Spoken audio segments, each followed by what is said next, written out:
আল্লাহ নবী সাল্লাল্লাহু আলাইহি ওয়াসাল্লাম বলছেন, পরিষ্কার হাদিস, নবী সাল্লাল্লাহু আলাইহি ওয়াসাল্লাম বলেন, কবরে রাখবার পরে ফেরেশতা তিনটি প্রশ্ন করার পরে যে উত্তর দিতে পারবে, মান রব্বুক ওমা দীনুক ওমা হাদাল্লাযী বুইসা ফীকুম, তোমার ধর্ম কি, তোমার রব কে, আর যাকে তোমাদের কাছে পাঠানো হয়েছিল ইনি কে।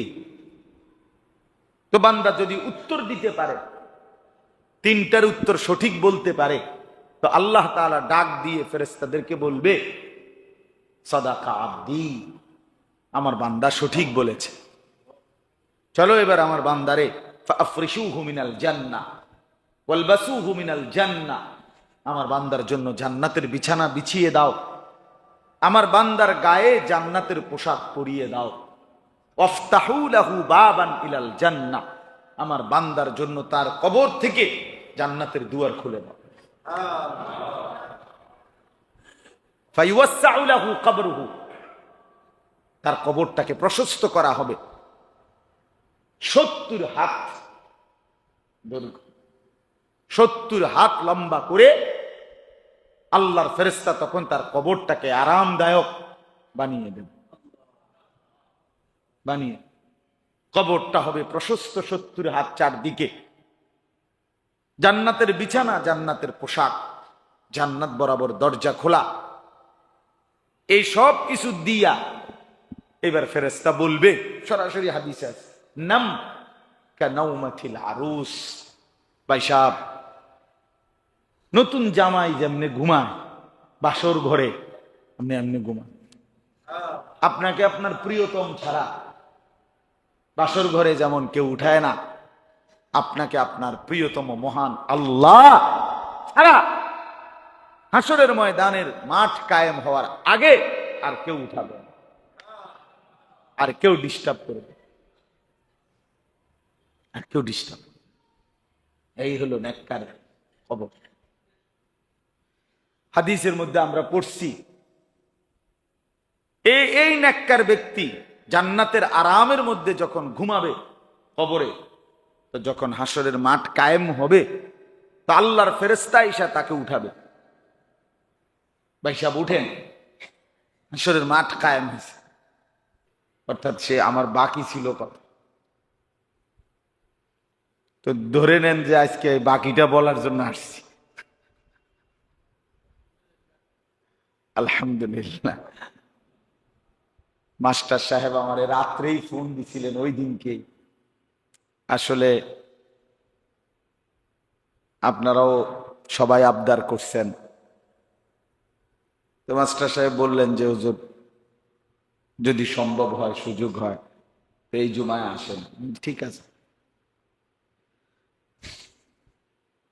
মূলত এই সূরাটা আমরা শুরুটা যে তখন যারাই যেতটুকু শুনছিলেন, মূল বক্তব্য ছিল এই কথাটা যে আল্লাহ তাআলা সমস্ত নবীদের মাধ্যমে পরকালীন আযাবের কথা, কবরের আযাব, হাসরের আযাব, আখিরাতের আযাব, কিয়ামতের মাঠের আযাবের কথা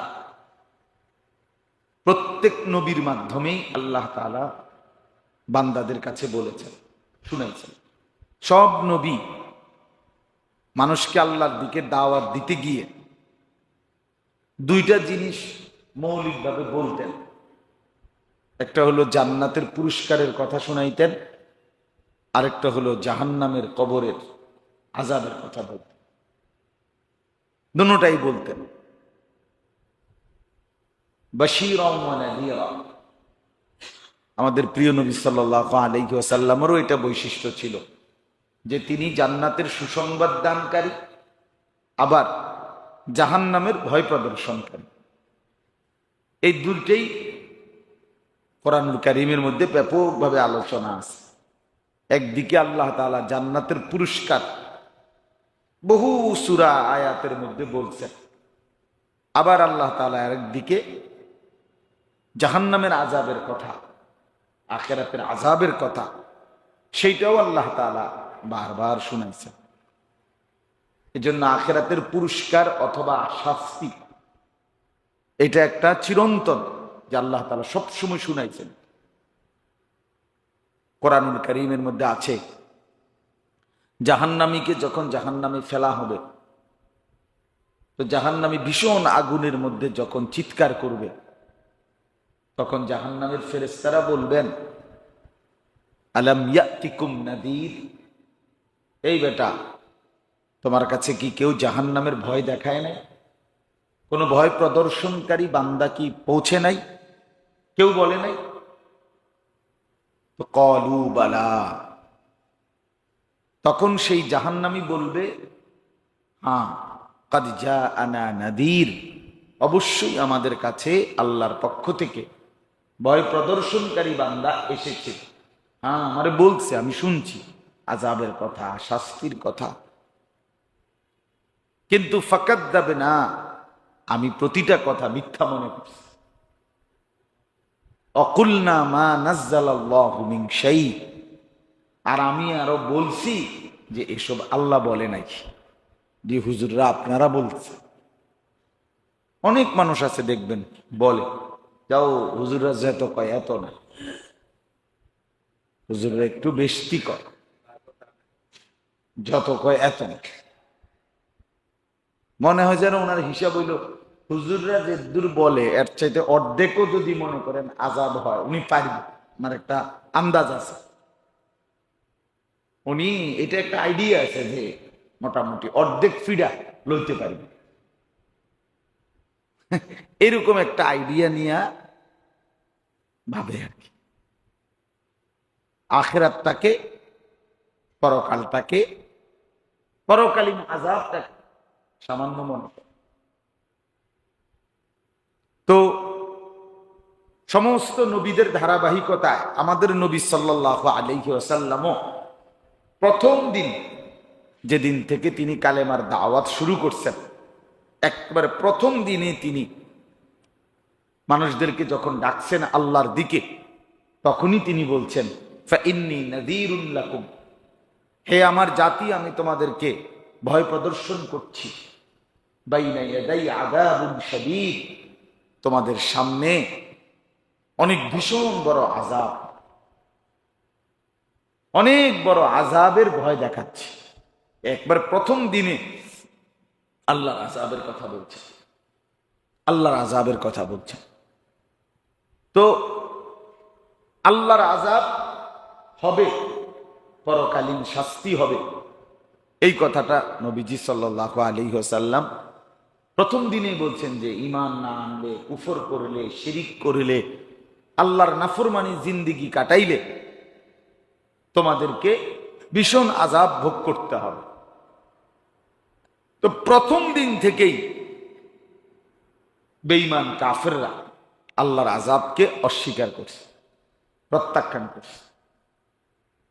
হাদিসের মধ্যে আছে, আবু লাহাব প্রথম দিনেই বলছে, তাব্বান লাকা সাইরাল ইয়াউম আলিহাদা জামাআতানা ইয়া মুহাম্মদ, হে মুহাম্মদ, তোমার সারাটা দিন ধ্বংস হোক। নাউজুবিল্লাহ, তুমি বুঝি আমগরে এই কথার জন্য ডাকছ? এগুলো কথা কও, মানে রাসূলুল্লাহ সাল্লাল্লাহু আলাইহি ওয়াসাল্লামের কথাটাকে চূড়ান্তভাবে প্রত্যাখ্যান করছে। তো এরপর থেকে যখনই আল্লাহ নবী সাল্লাল্লাহু আলাইহি ওয়াসাল্লাম মানুষকে কালেমার দাওয়াত দিতেন, তো প্রতিটা দাওয়াতের মধ্যেই প্রতিবারই তিনি আখিরাতের আযাবের কথা, পরকালীন শাস্তির কথা শুনাইতেন। আর তারা প্রত্যাখ্যান করত, বিশ্বাস করতে চাইতো না। তো এর মধ্যে একজন কাফের, নজর ইবনে হারিস, এই যেটা গত বয়ানের দিন বলছিলাম, মক্কার কাফেরদের মধ্যে, বিরোধিতাকারীদের মধ্যে একজন কাফের ছিল নজর ইবনে হারিস। এই লোকটা সাংঘাতিক বড় নাফরমান, নবী সাল্লাল্লাহু আলাইহি ওয়াসাল্লামের প্রচন্ড বিরোধিতাকারী। সে প্রায় দিনে আইসা নবীজিকে সরাসরি বলতো, মুহাম্মদ, আযাব কই? তোমার আল্লাহকে বলো এখন আযাব। এখন দিতে কও। কি আযাব দিবে? আমি আযাব চাই, দাও, আনো, এখন আনো। এই এত বড় জঘন্য ছিল। তো আল্লাহ তাআলা এই সূরার শুরুতে 29 নম্বর পারা 70 নম্বর সূরা, সূরা মাআরিজ, এই সূরার শুরুতে ওই ব্যক্তির প্রসঙ্গটা আল্লাহ তাআলা উঠাইছেন। আল্লাহ তাআলা বলছেন, বন্ধু আমি শুনতেছি একজন ব্যক্তি আপনার কাছে আমি আল্লাহর পক্ষ থেকে আগত নিশ্চিত যেই আযাব, সেই আযাবের আবেদন করছে, আযাব চাচ্ছে।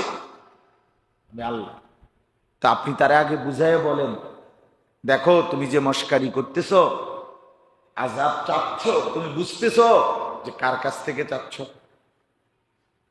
তামাশাটা যে করতেছ কার লগে করতেছ?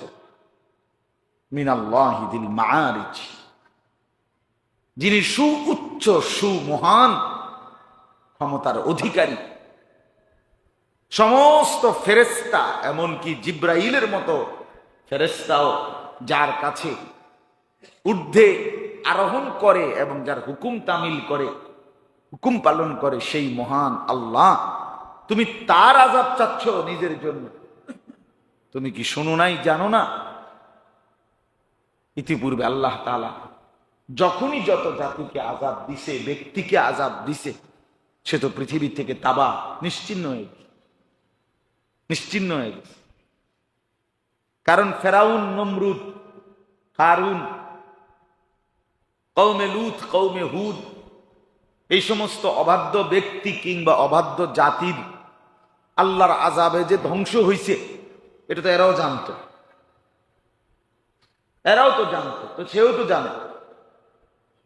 কিন্তু তারপরও নবী সাল্লাল্লাহু আলাইহি ওয়াসাল্লামের বিরোধিতা করার জন্য বলতো যে আযাব দেখ, আল্লাহকে বলো আযাব দিতে। তা আল্লাহ তাআলা জবাব দিছে, বন্ধু মূল আযাব কখন হবে, আল্লাহর আযাব আসবে কখন? তো চূড়ান্ত সময়টা, মূল সময়টা হলো আল্লাহ বলে দিছেন, ফি ইয়াউমিন কানা মিকদারুহু 50 আলফ সানা। চূড়ান্ত আল্লাহর আযাব আসবে কিয়ামতের দিন, হাসরের দিনে, হাসরের মাঠে। সেটা কেমন দিন হবে? আল্লাহ তাআলা বলেন, হাসরের মাঠের একদিন হবে 50,000 বছরের সমান। ফি ইয়াউমিন কানা মিকদারুহু 50 আলফ সানা। এই যে 50,000 বছরের সমান একদিন।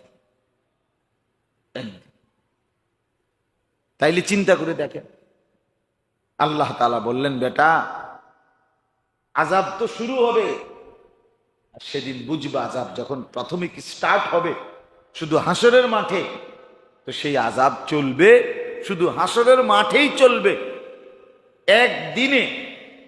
তো এক দিন হবে 50,000 বছরের সমান। আর হাসরের মাঠ চলবে, মনে করেন বিচারের মাঠ, হাসরের মাঠ কত দিনে বিচার চলবে সেটা আল্লাহই জানে, একমাত্র। একদিন না, বিচার কার্য চলবে একদিনে না, কত দিনে সেটা আল্লাহই জানে। আর প্রতিদিন হলো 50,000 বছরের সমান। এবার যদি 2 দিন মিলাইয়া বিচার হয় 1 লাখ বছর, 3 দিন মিলাইয়া যদি বিচার কার্য হয় তো 1.5 লক্ষ বছর। তো তোমাকে আল্লাহর আযাবের, জাহান্নামের আযাব তো আরো সামনে। শুধু হাসরের মাঠের ময়দানের আযাব যদি একদিনও হয়, তো সেই একদিন তো হবে 50,000। তো তুমি যে মস্কারি করতেছো, খামখেয়ালি করতেছো, তুমি যে ঠাট্টা করতেছো, আসলে কি তুমি বুঝো কিছু? এখন আমাদের সময় দেখবেন অনেক মানুষ আছে, ও ঠিক আছে হুজুর যাই কর, পরকালে ফিডা খাইলে তো খাইতেই হইব, না হলে কি করার আছে, কিন্তু আমি তো পারতেছি না, এখন আমি তো পারতেছি না, পোলাইন্ডে তো বুঝাইতে পারতেছি না, অথবা সুদ না লইয়া তো হুজুর আমার সংসার চলতেছে না, হারাম না খাইয়া তো আমার চলতেছে না, মানে এরকম একটা ভাব যে পিঠা খাইলে খাওয়ান লাগবে, আর কি করার আছে। আরে মিয়া, পিঠাটা কি এটা থাপ্পড় মনে করছেন? এটা যদি একটা সামান্য থাপ্পড় মনে হইতো তাহলে একটা কথা আছে, নাই তো থাপ্পড়